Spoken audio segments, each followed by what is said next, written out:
I noted here that you specifically had some kind of response to why God reveals himself to some people and hides himself to others. Yeah, my name's Tara. Basically, it's a little bit complicated, but it's related to the problem of evil. So I want to go into that a little bit. Basically, if we go back to the Garden of Eden, you had Satan had convinced Adam and Eve to eat from the tree of the knowledge of good and evil. Well, and I will let you get through this, just for clarity. We have no reason to believe that happened, and Genesis doesn't say it was Satan. It says it was a serpent. It's only later revisions that apply that to Satan. But sure, we'll go with the mythology. Okay. So basically, in Genesis 2:16 and 17, God said that the punishment from eating from the tree was basically death. And Satan said, you will certainly not die, for God knows that in the day that you eat from it, your eyes will be open and you will be like God, knowing good and bad. So basically, Satan there was accusing God of withholding something that was good from his creation. Seems that the serpent was the one telling the truth there, don't you think? Because they didn't die that day. Well, see, this is what I'm going to get into. Because the Bible admits that when Adam and Eve ate from the tree of the knowledge of good and bad, that both of their eyes were opened. Yeah, which affirmed what the serpent said. Well, so this begs the question, does this imply that the tree had magical powers? And I would say no, the tree doesn't have magical powers. It was actually symbolic. When Adam and Eve decided to eat from the tree, they were essentially deciding for themselves. So I could see the whole story as metaphorical or symbolic or whatever else. On the other hand, if you think this actually happened, then I don't know how you can write off a magical tree when you're talking about a serpent that spoke to Adam and Eve and told them what to do. I mean, where do you draw the line on? I mean, is the whole story just, did this not happen and it's just a metaphor for a fall from grace? Or no, so there were two people. Was there also a talking serpent? There was a serpent that Satan was using to... Well, it doesn't matter who was using it. There was a talking serpent, right? So we're already in the realm of magic. So why, if you're in the realm of magic, why do you get to say that it's unreasonable to say that the fruit was magical? I'm not saying it's unreasonable to draw that conclusion. What I'm saying is, from my own personal opinion, that is symbolic. Okay, so that's symbolic, but the people in the snake weren't symbolic. Correct. And the reason why the name of the tree was symbolic, the tree of the knowledge of good and evil, is, like I said, the tree symbolized Adam and Eve's decision to decide for their own what was good and evil, rather than relying on... I've heard 100 different interpretations of this story, and Thomas Paine made a very good point in his Age of Reason that God would never use text to convey a message. And I think that this you're sort of playing into his argument that yeah, you can interpret this or interpret that or spin it this way and spin it that way and try to get to whatever conclusion you want to reach. But the story doesn't stand on its own very clearly because we're having to debate about interpretations. Right, and so it's a failure, right? Whoever wrote it failed at conveying the message they intended to fail because it's open to so much interpretation. I'm not trying to prove that the story is true, and actually this plays a part into it too, is that it's not our job as Christians to prove things. We're here to plant seeds, and it's God's job to... Actually, it's your job to give a reason for the faith that you have. So it is your job to prove things. Right, exactly. So and the reason why God doesn't reveal himself to everybody actually has to do with the fact that this whole system, the reason why we have all the evil now is because during that incident, essentially what Satan was doing was calling into question God's sovereignty, his justness, his right to rule. So what's that have to do with whether or not... So God reveals himself to some people, right? Right. Are there some people that he doesn't reveal himself to? Yes. So why is God playing favorites? Does he not love everybody and want everybody to be justified in believing him? He's not playing favorites. Absolutely. No. If I have two kids and I want them to pay attention to me and listen to me and do what I say, and one of them I never, ever interact with, and the other one has actually met me, that's me playing favorites. Yes, but the situation isn't the same. Okay. The reason is because in order to prove that Satan was wrong in what he was saying, basically Satan was calling into question whether or not God's way of rulership was correct. And this goes back to... I still don't see what that has to... Okay, I still don't see what that has to do with why... Let's say I'm God, and Satan dares to call into question whether or not my way of ruling was correct. If I wanted to convince everybody that I existed and that I was real and that I was just, the best course of action would be for me to interact with all of them directly, because then they have firsthand experience. Exactly. So if I was a God and I chose to interact with some people and not interact with others, how could I ever condemn the people who I chose to not interact with? God's not necessarily going to condemn everybody that he doesn't interact with. And the reason for this whole system right now isn't for God to prove that he's real, that he exists, that he has power, because if Satan had called into question God's power, his existence, that would have been easy to prove. That's not what Satan called into question. So the question that God has to answer is whether or not his rulership, his direction, is the right direction. Yeah, in order to do that, first he'd have to demonstrate that he actually existed. But second of all, even if the God of the Bible were to come out and demonstrate to me right now that he was real, he'd still have a lot to answer for before I could ever respect him.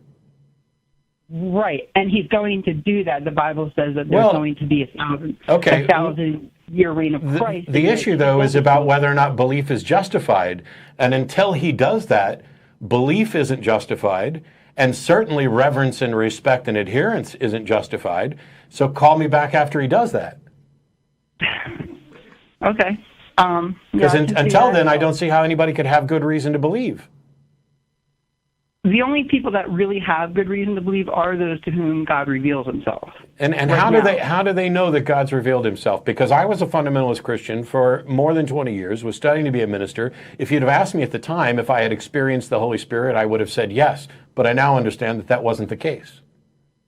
Most people who are Christians who have faith, God hasn't revealed himself to them. God reveals himself to a very, very select group, even in biblical times. So you're saying that most Christians believe for bad reasons? Correct. Okay. And how do you know that any Christians believe for good reasons? I mean, I can't prove that to anyone. How could anybody prove it? I said my purpose isn't to prove that. My purpose is to explain, like I said, why God only reveals himself. Well, it's the only point of disagreement. We both agree that people believe for bad reasons, but you're saying that there are some people who believe for good reasons, and I'm asking how you know that. I know that because I believe that, God has touched my life. And I know that that isn't sufficient for you, but it's sufficient for me, and that's why I'm not here trying to prove anything to you. Could you be wrong? Yeah, I could be wrong. Cool. I don't think I'm wrong. I know you don't think you're wrong. So the question then becomes, if there's something that I could be wrong about, but I'm convinced of it, I can usually give the reasons. Even if they're bad reasons, I can usually give the reasons for why I'm convinced. And if somebody were to look at those reasons and point out that they were fallacious, that they weren't sufficient, I would be able to accept that. And so when you tell me that you've got good reasons, all I was wondering was, what are the good reasons? I mean, it's a matter of the things that have happened in my life. My life has been steered in a very specific direction. How do you know that? Because I'll tell you, because I know plenty of people who think that their life has been steered, and not just by God, but by the fates or the stars or whatever else. And surely some of the people who you and I both would agree don't have good reasons also believe their life is being steered. Because it has been consistent within my life that when I deviate from a certain path, I'm always brought back onto that path. Well, that's been my experience as well. When I start to behave terribly to other people, my life tends to get worse. Does that mean there's a God steering me towards better behavior? It's more than, people treating me bad. It's more like, I don't know how to describe it. I guess I can't really describe it. Well, the question is, how do you know that it's God?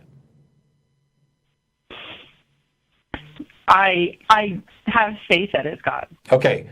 Couldn't you justify any position by saying I have faith? Yeah, well... Which, doesn't that mean that faith is not a good reason for believing?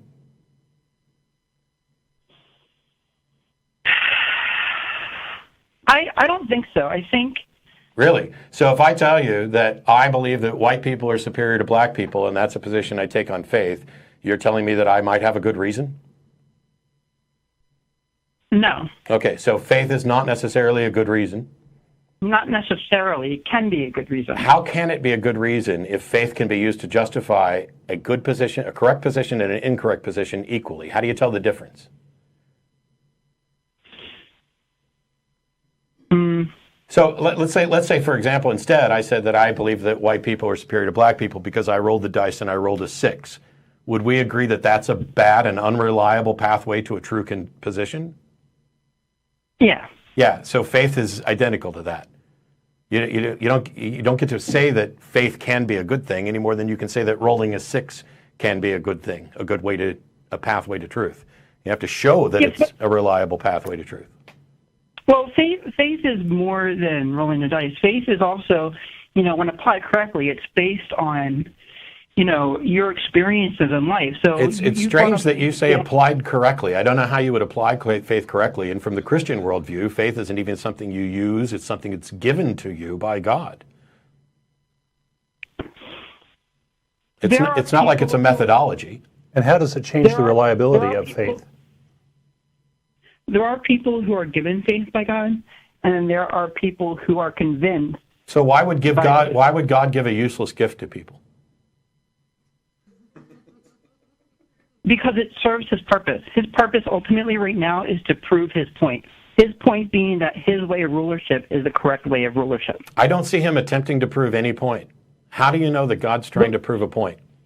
The way he's attempting to prove it is the only way to prove that God's way is the correct way is by comparing it to all other ways of rulership without God. So that's what this whole system is about. That's ridiculous.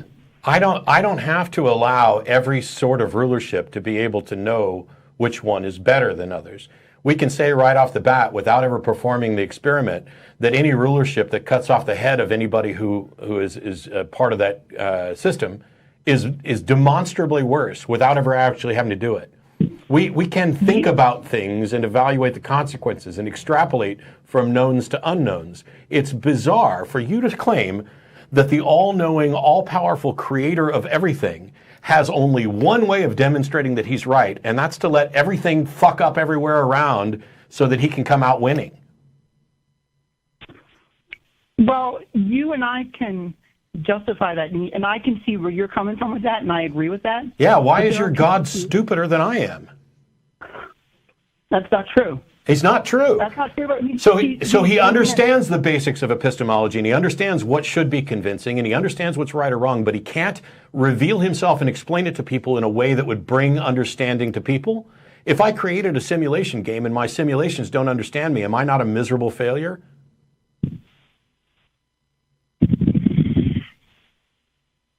Actually, this begs one of the questions that Satan had raised, because when he accused God of withholding something from his creation, and he sort of did initially. So Satan was telling the truth. Humans are inferior to angels. Angels are inferior to Jesus. Jesus is inferior to God.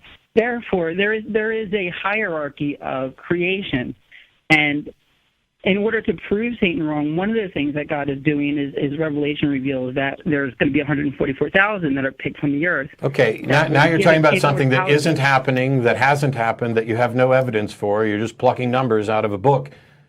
You can't know that that's happening if it hasn't happened, right? So this is just another exercise in you having confidence that this will happen. Yeah. Where do women and atheists fall on this pecking order? What was that? Where do women and atheists fall on this pecking order? There have been people through history, women. I don't see where you're.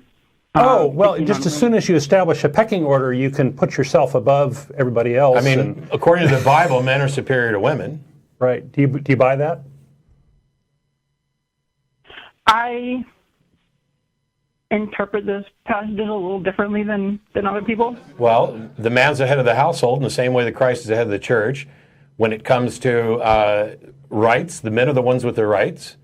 The women are traded around and become parts of harems, and you can sell off your daughter as a slave. Paul didn't permit a woman to teach in church. I mean, that pretty much establishes a pecking order.